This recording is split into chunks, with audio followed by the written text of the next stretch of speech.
ഇന്ന് നമുക്ക് വൈകുന്നേരം ഒരു ചൂട് കട്ടൻ്റെ കൂടെ കഴിക്കാനോ അല്ലെങ്കിൽ ചപ്പാത്തിൻ്റെ ചോറിൻ്റെ ഒക്കെ കൂടെ സൈഡായിട്ട് കഴിക്കാനോ അടിപൊളിയായിട്ടുള്ള ഒരു കടല മസാല ഉണ്ടാക്കാം. അതിനായിട്ട് കുക്കറിലേക്ക് 1 കപ്പ് കുതിർത്തിയ കടല ഇട്ടിട്ടുണ്ട്. 1/4 ടീസ്പൂൺ മഞ്ഞൾപ്പൊടി, ആവശ്യത്തിന് ഉപ്പ്, 1 കപ്പ് വെള്ളവും കൂടി ചേർത്തിട്ട് മിക്സ് ആക്കിയതിന് ശേഷം കുക്കർ അടച്ച് വെച്ചിട്ട് മീഡിയം ഫ്ലെയിമിൽ 4-5 വിസിൽ വേവിച്ചാൽ മതി. സാധാരണ നമ്മൾ കടല വേവിക്കുന്ന പോലെ തന്നെ. അപ്പോൾ ആ സമയം കൊണ്ട് തന്നെ കടലൊക്കെ ഇതുപോലെ വെന്തിട്ടുണ്ടാവും. ഇനി നമുക്കിത് വെള്ളത്തിൽ നിന്ന് ഊറ്റിയിട്ട് മാറ്റി വെക്കാം. ഇനി ഇതിന് വേണ്ടിയിട്ടുള്ള മസാല ഉണ്ടാക്കാനായിട്ട് ഒരു പാൻ വെച്ചിട്ടുണ്ട്. 2 ടേബിൾ സ്പൂൺ വെളിച്ചെണ്ണ, 1/2 ടീസ്പൂൺ കടുക്, കുറച്ച് കറിവേപ്പില, ഒരു സവാള പൊടിയായിട്ട് കട്ട് ചെയ്തതും കൂടി ചേർത്തിട്ട് ഒന്ന് മിക്സ് ആക്കിയാൽ മതി. സവാള വഴന്ന് പോവണ്ട.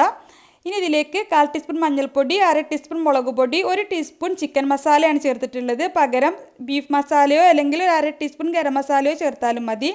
ആവശ്യത്തിന് ഉപ്പ് കൂടി ചേർത്തിട്ട് നന്നായിട്ട് ഇത് മിക്സ് ആക്കിയതിന് ശേഷം ഇതിലേക്ക് ഒരു 1/4 കപ്പ് പൊടിയായിട്ട് കട്ട് ചെയ്തിട്ടുള്ള ക്യാപ്സിക്കം ചേർത്തിട്ട് ഒന്ന് മിക്സ് ആക്കിയെടുക്കാം.